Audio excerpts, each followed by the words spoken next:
This is my third video on this subject, and you know, I didn't think I was going to make a third video, at least for a while, as you know, I didn't think that there'd be any statements from the Completionist. But as of yesterday, he's actually come out with a response against all the allegations and everything that's been put against him, which was kind of surprising to me, especially the video itself and a lot of the stuff that he said. So that's what we're going to be talking about. I wanted to make a video of it originally, but then I wanted to wait also for Mudahar's response. And I know in my last video when I talked about, you know, him, I did butcher his name. I said Moody instead of Mudahar. So, yeah, I wanted to wait for his response, just because he's the one him and Carl Jobs are the ones who broke this story, and I really wanted to hear his side of things as well first, just, you know, because he has more detail of information, and I'm going to link his video as well in my description, because I'm just kind of been going over everything a bit broader. I'm not going to be posting any of the clips from the Completionist video. If you want to go watch his video, I'm not going to link his video. You know, I don't really want to give him too much attention, but if you want to, you can go search up his response for yourself. But I will be linking Mudahar's response, as that video is about 52 minutes, I think it was, around there. You know, and if you want like even more context to this and give his side of the story and him to go even more detail, like I said, I'm just going to kind of go over it as brief as possible, even though this video will be somewhat long. I'm just going to kind of go over the major points that the Completionist, or Gerard, however you know him, talked about in his video. So I've written down a list for myself on a little piece of paper here of some of the points that he mentioned, some of the major points that he mentioned in his video. First off, he mentioned that him and the Open Hand Foundation has not committed any criminal or financial fraud, which is 100% true. At least from like what I can see, no like actual criminal or financial fraud was committed, but charity fraud has been committed. And he said multiple times that he has not committed any type of fraud. There's even at one point in the video, he actually goes back to this and said that, you know, he's being accused of charity fraud and that has not been committed. When if you go search up the definition of charity fraud, there is many types of charity fraud that can be committed, but they're all illegal.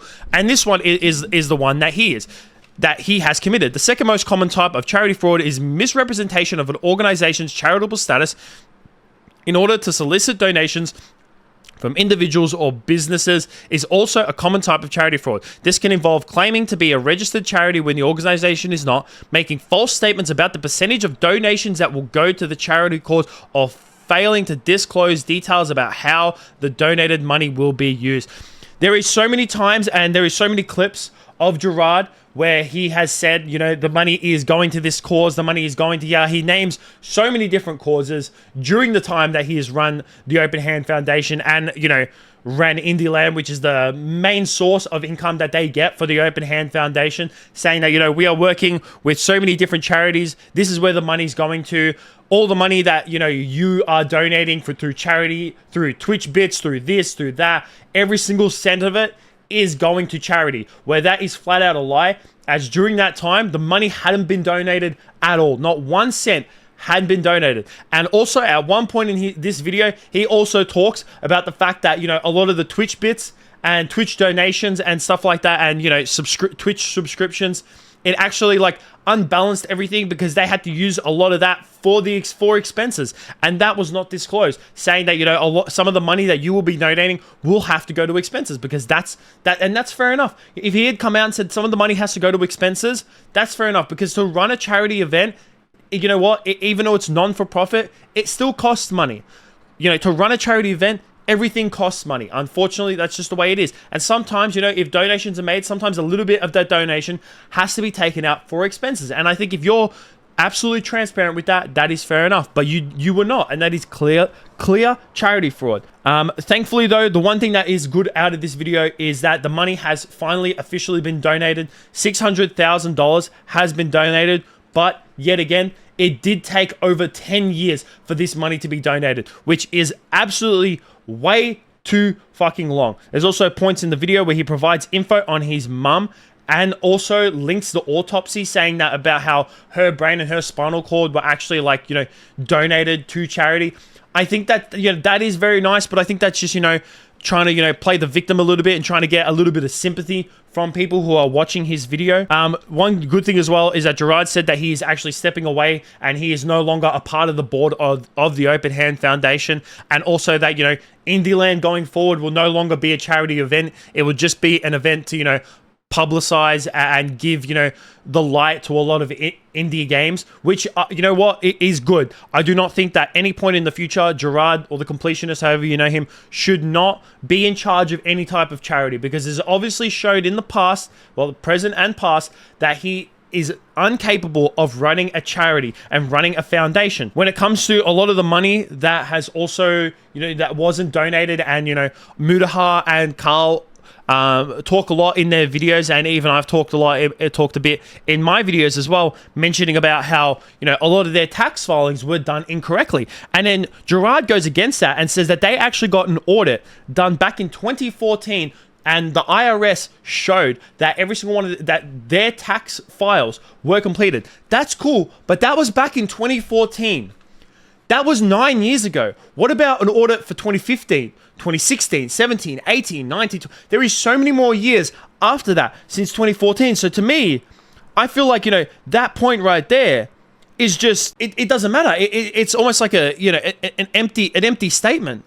And he puts that link in there showing it to us. But it's like I said, it's just like, yeah, that was great. That's done in 2014, but we want an audit now to show for the last few years of what's been happening. He also talks about, you know, first he mentions that the reason why the money wasn't donated is because apparently he had a large restricted donation. Now, apparently when it comes to unrestricted and restricted donations, unrestricted means that you can, like, donate to a certain, like, you know, charity, you know, people actually put the money to good use, you know, whether, you know, like like a research fund or something like that. They have, if it's unrestricted, it means you can donate any type of money. Whether it's like $5, $100, 100,000, $1 million, it doesn't matter how much money you can give it. But if a restricted donation is put for a certain, like, charity or a certain research, it means that you have to donate a minimum amount. And he said that that was the reason why the money took so long to get donated, which to me is kind of BS. Many reasons. One, he never mentioned this. He never mentioned this until his response. He did not mention at any point in any of the streams, in any of his previous talkings about the Open Hand Foundation and about Indieland, he never mentioned that the charity that they were trying to donate to through the Open Hand Foundation was restricted, and they had to get a certain amount of money. Also, I think having to get like $600,000 to a charity is a bit, like, ridiculous. That, to me, that sounds ridiculous. If it was $100,000, I'd kind of be fair enough, but what, $500,000 of restricted donations? But yeah, once again, I said, he never mentioned this. And he also didn't know that this money, and it's evident in, he had a phone call with Mudahar and Carl Jobs when both of them were, you know, first trying to break this story and get information about what's happening with the Open Hand Foundation. Gerard himself mentioned that he didn't know that the money wasn't being donated, that no money had been donated until 2021. So how are you saying that, you know, we were waiting because the money was restricted, but then also mentioning it previously that you didn't know that no money had been moved until 2021 or 2022, whenever it was that he said? It was one of those years, because I think he went back on one of his statements when he said what year it was. So to me, like, him saying that, oh, the reason why we didn't was just trying to, like, hide things and trying to put, like, you know, a little bit of a blanket over his previous statements of, you know, him saying that he didn't know anything and saying, like, oh, actually, no, we were waiting because the money was restricted.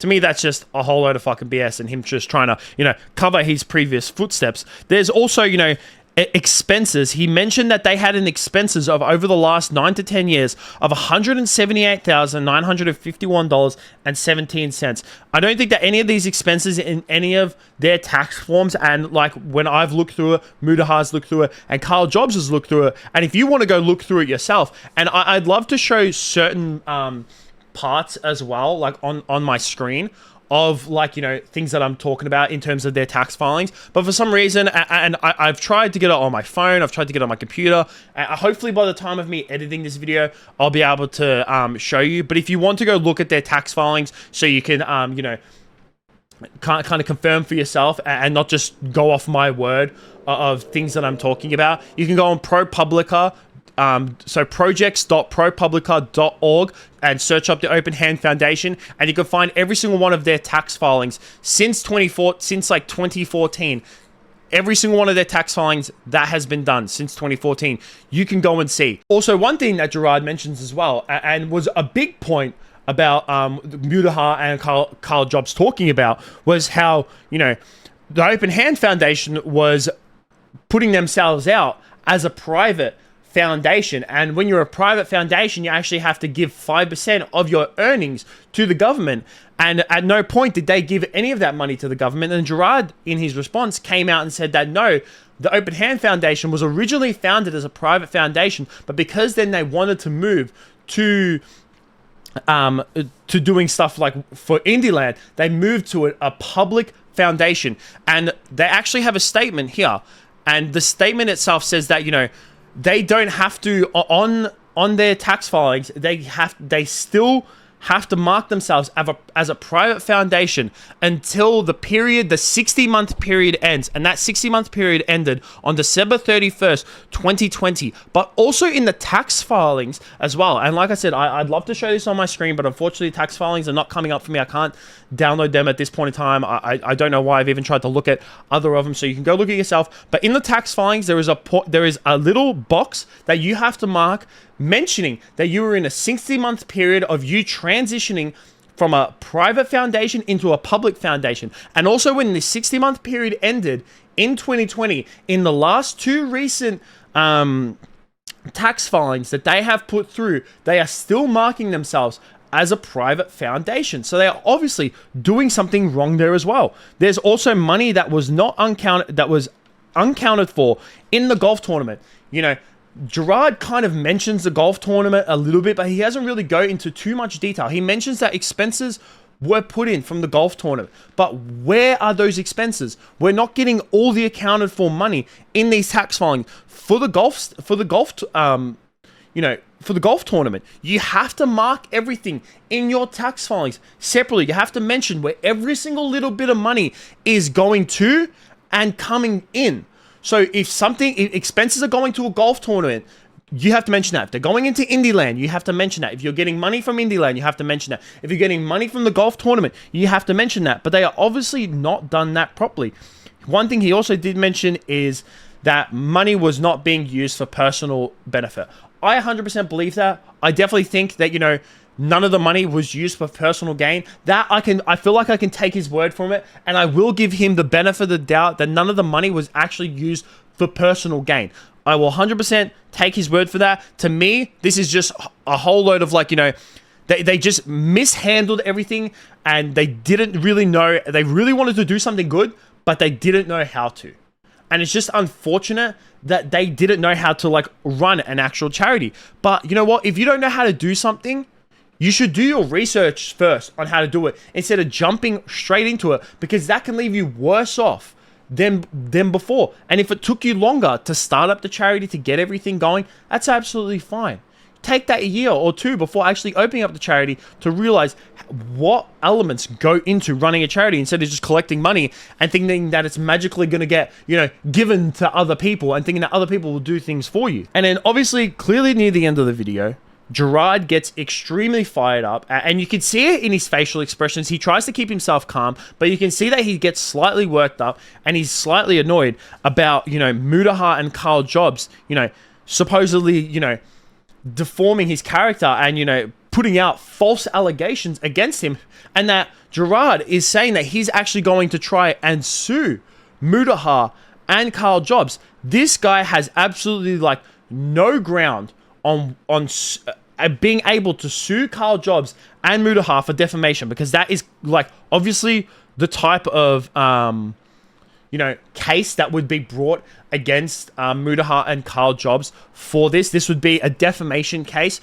similar to how the Johnny Depp and Amber Heard went down, where Amber Heard said one thing against Johnny Depp, saying that, he was assaulted me and blah, blah, blah, blah, blah. But then Johnny Depp came back and said, you lied to me, you lied to the public. That's rude. And you ruined my reputation. That's defamation. That's what that is. So if someone's ruining your reputation publicly and you are, severely affected by it, especially financially as well, and in your career, because the Completionist will never recover from this. Let's be honest. You can be a massive fan of the Completionist. You can believe his bullshit response if you really want to, and you know, say like, oh, he's 100% exempt from all the criticism that has come towards him. He won't recover from this. I'm sorry, but no matter how much of a fan, no matter how much you actually believe him and think that, you know, his receipts that he has supposedly given in his description are somewhat valid, they are not. And this response to me feels completely fucking empty. So going forward with this, like I said, I was very surprised to see a response from Gerard. I didn't actually think that he would respond to this at least anytime soon. I don't think that this is a very good response. Pretty poor, you know, somewhat YouTube apology video. You know, it's not a terrible YouTuber video, you know, YouTube apology video, but it definitely feels like a lot of the times he was trying to, you know, say like, actually no, and trying to go, you know, trying to just cover things. He wasn't really acknowledging things straight on. Like, one thing that he did not mention at all in this video is what is extremely, like, why did it take so long? The whole restricted money is bullshit, because you did not know until 2021. So before that, why were things taking so long? You said that you were working with so many different other charities, so many different research places. You're working with like some university as well that does research into Alzheimer's, but none of it was being donated. None of your money was being given to these places. It's good to see that the money was actually given. I mean, it's $600,000. I definitely feel like, you know, they raised a lot more money, but like he said, it was a lot of money that had to be used in expenses, but he wasn't transparent with that at all, at any part of this whole endeavor until now. I definitely think that he is eligible for some sort of charity fraud. Like I've mentioned, I gave the definition earlier in my video about what charity fraud actually is and how he will be, you know, liable for that. If he wants to try and sue Mudaha and Carl Jobs, I don't think that he has a basis at all to try and sue either of them or both of them at the same time, because this is not defamation. Calling for a charity to be audited because someone believes that they are not, you know, doing their tax filing correctly, and that they are not donating their money, and that they are being unlawful and lying to the people about where the money is going, what the money is doing, especially when evidence is given, you know, is not illegal. That's not illegal. If you are clearly not donating your money that you were saying you were doing, and you want the IRS to do an audit on that charity, that is not illegal. That is people are 100% viable and 100% allowed to tell the IRS and put in like a ticket for the IRS to do an audit on a charity, especially when you have not been doing right by the people that are donating to your charity, and it's extremely obvious in all the evidence that you want to see. You can go watch my previous 2 videos on it that I've made to go even more detail and more context about the allegations that were brought against, you know, Gerard. But this video is mainly talking about his response and going against, you know, bringing up some of the points that he's raised in his video. But yeah, let me know what you guys think about this whole situation.